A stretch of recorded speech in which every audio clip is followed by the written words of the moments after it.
have I got a tale to tell you. It's one of false imprisonment, battery, medical negligence, fraudulent billing, a wrongful death claim for intentionally inflicting emotional distress and causing death, and Maya Kowalski's claim that infliction of emotional distress was caused by Johns Hopkins University.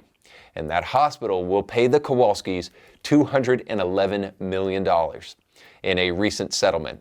The jury decided also that the family would receive an additional $50 million in punitive damages for false imprisonment and battery. In total, they were awarded over $260 million. How did this all happen? Well, at the age of 10, Maya was rushed to the hospital for chronic pain. Only days into her stay, the hospital doctors had removed Maya from the care of her parents. Why, you might ask? Well, her formal diagnosis was Munchausen syndrome by proxy. The state quickly issued what is known as a shelter order, and it directed that Maya be kept in the hospital and forbade her parents to see her. Jack, her father, was on the floor cleaning up feces because Maya was no longer able to control her bowels. And the hospital told him, "You have to leave now. Your daughter is in state custody." Her father remembers walking out of the hospital that day as Maya sat up in bed screaming for her father.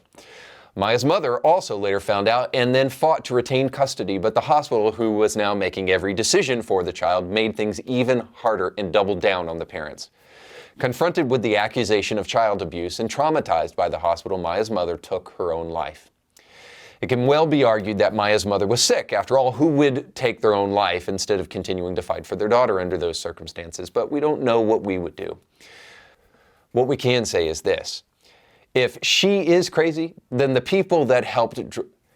What we can say is this. If the mother is unwell, well, then the people that helped drive her toward that decision are even worse. If the hospital can wrongly diagnose a child, remove the child from the custody of her parents, and refuse to let the parents care for their deeply sick child, then something is deeply wrong with our health system. Poking out from this story is another obvious problem. Where are the hospitals removing children from their parents when the Munchausen mommy wants to mutilate the genitalia of her child for likes and clicks on social media? Where are the doctors who confess culpability in encouraging small children to take an unnecessary experimental vaccine? Don't hold your breath waiting on any of that. I won't. But what you can do is realize what we've known from the beginning. Claims to expertise are so flawed because humans are so flawed. If we wake up to the idea, then we might finally find the courage to be judgmental enough about the things that really matter before more Mayas and her mothers are created by a system that thinks it's God. We'll talk about that and more today on Indie Thinker.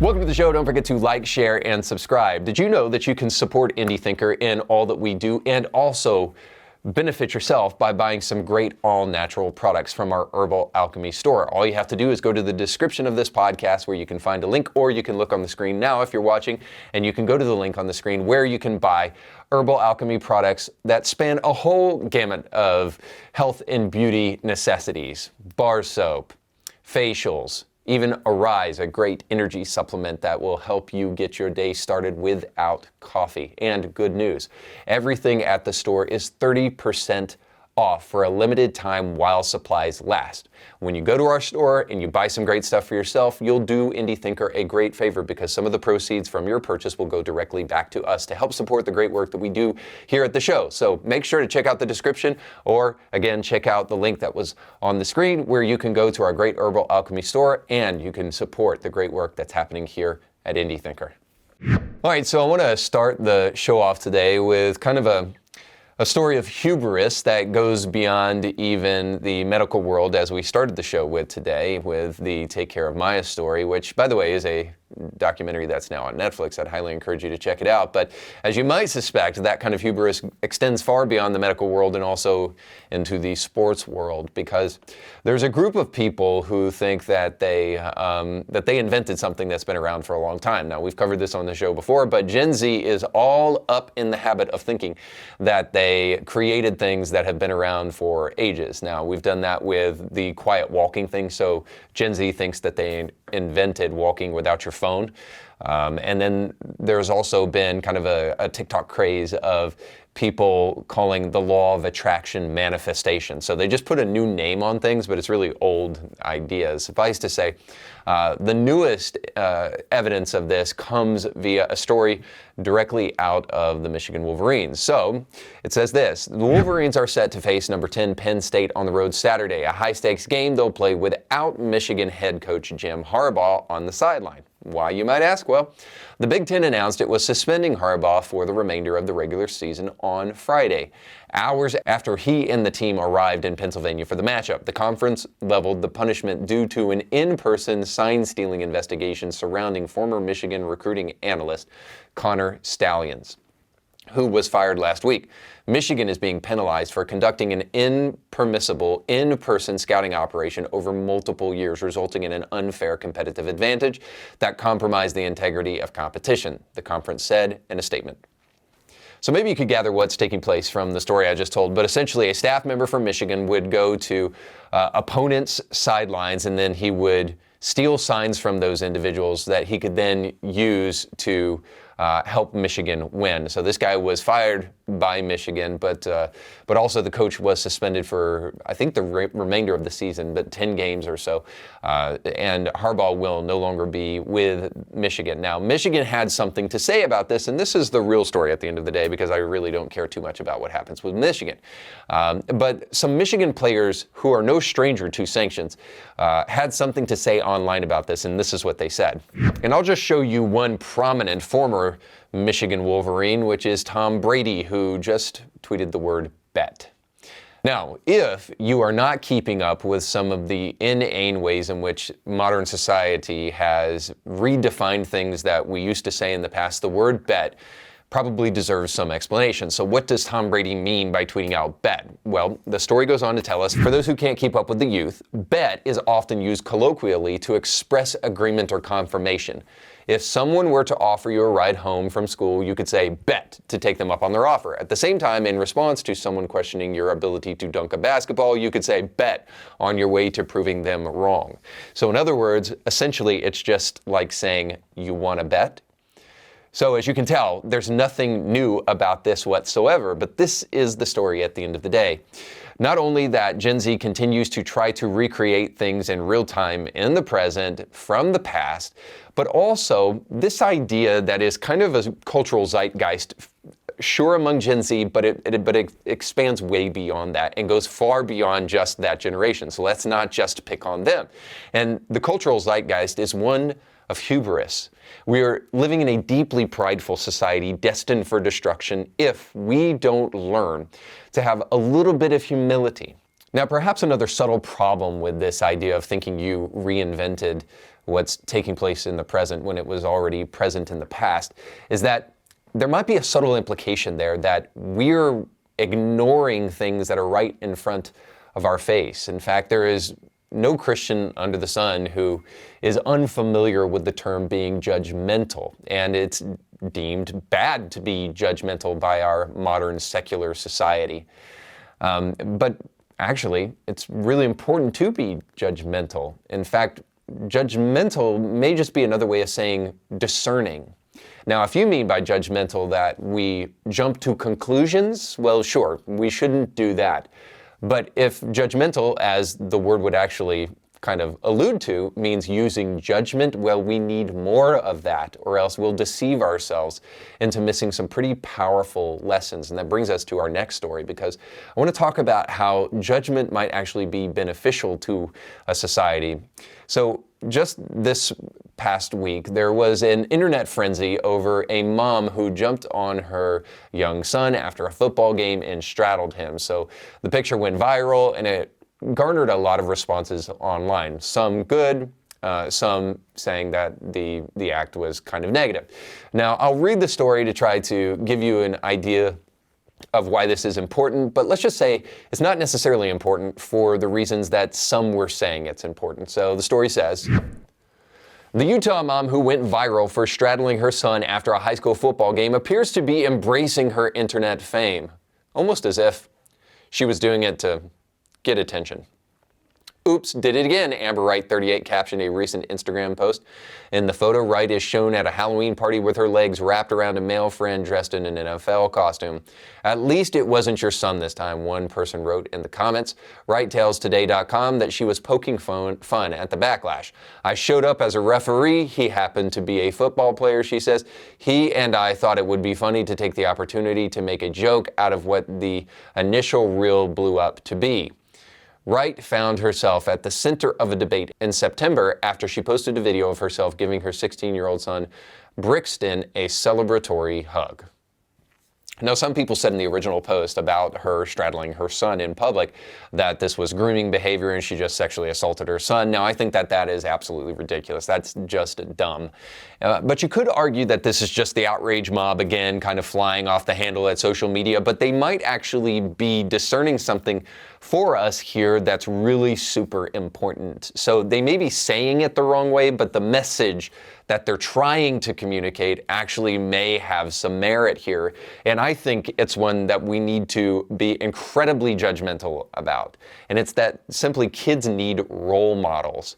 So I took a moment to look at this woman's social media feed, and it probably wouldn't surprise you that let's just say promiscuity just scratches the surface of kind of who this woman is. And perhaps a lot of people were looking at her social media feed and her other pictures and thinking, gosh, this woman doesn't have any boundaries.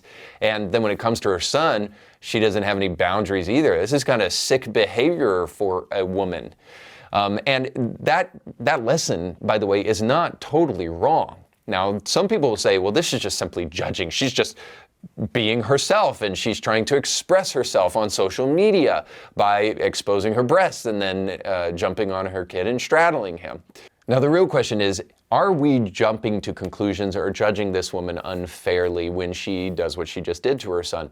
Is it perfectly acceptable for her to behave that way in front of her son? Well, a couple of things to know. Cultures have boundaries, and boundaries are actually a good thing. They keep things like criminals in place and allow consequences for criminals when they step out of line. So what we see here in terms of boundaries is a young woman who wants to treat her son like he is her best friend rather than that she is his mother. Because, in normal situations, a parent shouldn't straddle a child. So what we're seeing here is, yes, something playful. It's not grooming behavior, but what it is immature behavior. And that's really the problem here at the end of the day. This is yet another instance of the way in which adults in the present act like children. It's another instance of prolonged adolescence, which I think is a bigger problem than we would give it credit for. Of course, I could show you the studies that show that 24 is the new 18 of old, but I don't know that those studies are really that authoritative, frankly, because you could use any criteria that you wanted to kind of make it say what you want to. I'd rather ask you to just believe your lying eyes and ask the question, do you feel like adults today are what they used to be? Or more importantly, do you believe that the vast majority of single moms out there are mature enough to actually raise well-rounded, good, solid young men, especially without the help of a father in the home?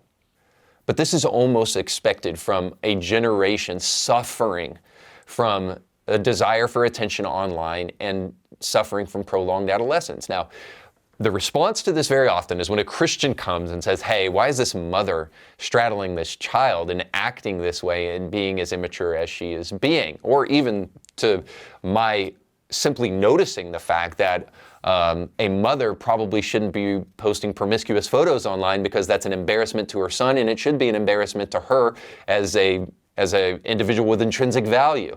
A lot of people will say to that, well, now you're just being judgmental.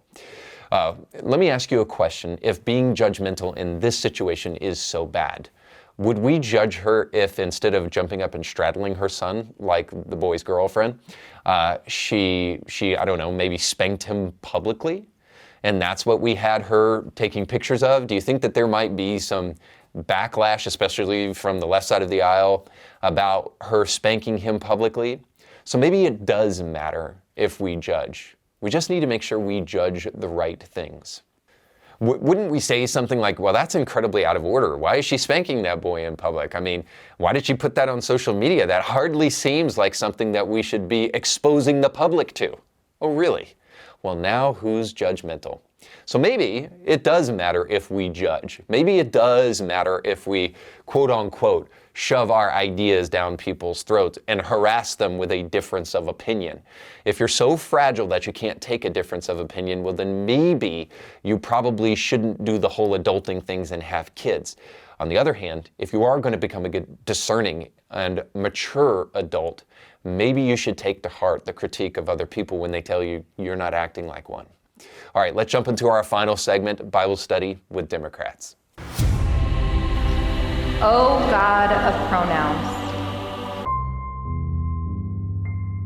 A while back, a term in the modern church became very popular called relational evangelism. While it never hurts anyone to be relational, the problem with the idea came when people started to believe that people don't care how much you know until they know how much you care.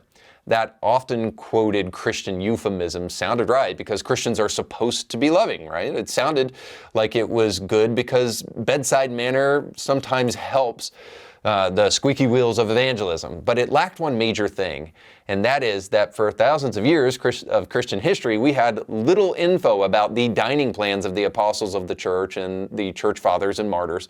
We simply know their words. While talk, I know, can be cheap, it's also a verb, it's an action. And it is an action that all Christians should engage in because when the church is silent, it creates problems. That's why when Christians speak up and they are willing to pay a price for whatever they say, we should honor them. And this just happened in Tyler, Texas. From the AP, we get a story about this. Pope Francis on Saturday ordered the removal of the Bishop of Tyler, Texas, a conservative prelate active on social media who has been a fierce critic of the pontiff and has come to symbolize the polarization within the U.S. Catholic hierarchy. A one-line statement from the Vatican said Francis had relieved Bishop Joseph Strickland of the pastoral governance of Tyler and appointed the Bishop of Austin as the temporary administrator. Strickland, 65, has emerged as a leading critic of Francis, accusing him in a tweet earlier this year of undermining the deposit of faith. He has been particularly critical of Francis's recent meeting on the future of the Catholic Church, during which hot-button issues were discussed, including ways to better welcome LGBTQ plus Catholics. Aha! The death blow of any professional Catholic right now. Resist the Pope on the issues of the LGBTQ religion, and you are cruising for a bruising, as they say. Maybe a couple of things stick out to you as it did to me from this story. Maybe the glaring fact that the Bishop of Austin was put in the place of the Bishop of Tyler might give you an understanding of what the Pope is really about. You might as well have put Kate Bishop in as the bishop because her last name is Bishop. I know most of you don't even know who she is, but fond memories, because before I canceled Disney out of my life and out of the life of my kids, that was the last series that I watched, but don't worry, you're not missing anything. Point is, it seems pretty fair to say that the bishop of the most liberal city in Texas is probably going to come in and be pretty liberal in Tyler, Texas, but that could be what the Pope is really after at the end of the day. But let's also be fair. This new guy isn't just liberal, he's probably a coward as well, or else he would refuse to take Strickland's place. But the Pope has a long history at this point in time of doing these kind of things. Maybe you'll remember Frank Pavone, one of the most prominent pro-life voices in the Catholic Church, and he was defrocked by the Pope for placing an aborted fetus on the holy altar to issue a startling warning about the unholy nature of abortion. The Pope saw that and totally missed the point, and apparently doesn't have any appetite for irony, because as far as altars are concerned, the Pope, when asked about gay priests, said this: well, if they accept the Lord and have goodwill, who am I to judge them? Well, you're the Pope, and this is kind of your job to see who is qualified for priesthood. I mean, he didn't think Frank Pavone was. Odd, right? But gay men violating scripture and Catholic teaching, as long as they're good people, they accept the Lord, well then, let them do whatever they want, the little rascals. Quick note to Mormons and Jehovah's Witnesses: if you've ever thought about becoming a Catholic priest, now would be a great time to do that. In fact, if you're even a vacation Bible school student, you could probably get on that altar. The Pope is actively removing leaders, but only conservative ones. I think you get the point. If being a discerning truth teller is being judgmental, then call everyone with a conscience judgmental. There's a huge difference between saying, this is who you are, and what you're doing is wrong. This may be more than an obvious thing, but I don't think so, not today. Today, disagreement or difference of viewpoint is considered hateful, intolerant, and bigoted. Why? Because we have a society that does not know the difference between mutability and immutability. If you reject someone for something they cannot change, then you're hating on their creator. This is why the LGBTQ cult created the fictitious gay gene. Maybe you'll remember that. This is an implicit acknowledgement of the fact that certain things are mutable and those things should be judged. And then there are things that are immutable and those things shouldn't be judged. Anyway, all this brings us back to the idea of relational evangelism. The problem with people need to know how much you care before they care how much you know is that it places feelings before truth. That's just about the best postmodern take on ministry you can have. If a person doesn't feel good first, then they will never come to God. I mean, is that what we're trying to tell people? Moreover, there's a problem with that kind of response-based evangelism. You get a negative reaction as Jesus did when he preached, and that can be perceived as failure if feelings matter that much. Now, if salvation comes over multiple dinner dates with a neighbor who doesn't know Jesus, I will rejoice with you. But please, let's also remember that the very new strategy for evangelism does not take away the time-tested need for plain truth tellers on college campuses, boardrooms, and neighborhoods. I'm not talking about being annoying. I'm not talking about the guy who, when asked to pass the salt, says, "Not if you don't know Jesus." I'm simply saying discussions of an intellectual nature need no social lubricant. If we live in a serious society, that is. Maybe our desire to put stipulations on evangelism that never existed before now should cause some pause. Most importantly, maybe our desire to put our relationalness at the center of evangelism is yet another way that we've made the faith not only about other people, but ourselves and about feelings. By pointing to ourselves too much as a means of salvation, we make it about us rather than the one who it's really about. And this last point, it could be that we are really pointing to ourselves and our relational ability because telling the truth is actually kind of difficult, and communicating it in words takes a lot of forethought. I've tried to be very careful here, but relational evangelism is great, but it's also very slow. We need a mass movement of truth-telling as our society is headed in the wrong way and headed there very quickly. The soft soap approach, really endorsed by the Seeker Church, is a social lubricant of kinds, but if we're not careful, it's a social lubricant that paves the way to damnation. And as a charitable person who has taken time to know where they stand on important issues and is willing to tell the truth, I can tell you, it isn't easy, but it is necessary. Again, as much as I would like to say all of this just because I simply want a free pass to be a jerk, I'm not arguing that. I'm not arguing that the way we talk to others and tell the truth doesn't matter. I'm not saying that we tell the truth despite the person. I'm saying do it because of the person. Do it for the sake of the person. I'm simply saying that in a culture that rejects God and everything that has to do with him, the truth teller will very often be the bad guy. And you'll have to make a decision. Are you willing to be a good guy in the sight of God, even if it means you are seen as bad in the eyes of man? I hope you choose right, and I hope this show helps you in that endeavor. Thanks so much for watching. Don't forget to like, share, and subscribe, and go with God.